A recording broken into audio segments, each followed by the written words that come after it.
while he was talking about that, then he asked about the modeling that the governor was using. And I made the comment that I don't think that Minnesotans want things sugar-coated.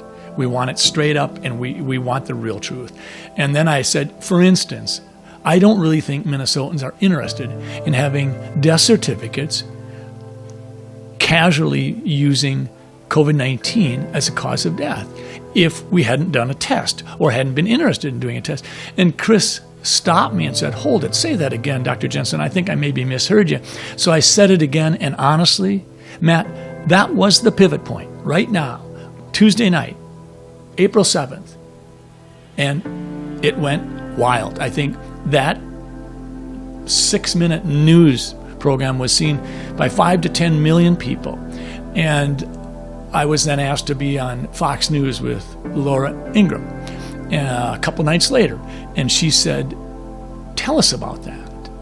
And so I just talked about the Department of Health Communication and how it linked to a 7-page CDC document of instruction.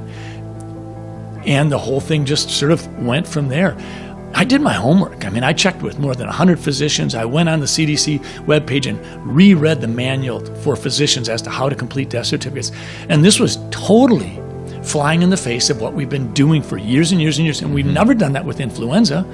I never got any kind of communication like that when we had SARS or MERS. So this was a new thing. But I think it was sort of born of my typical sort of skepticism. I read this communication from the Department of Health. I said, nuts to that. That's not right.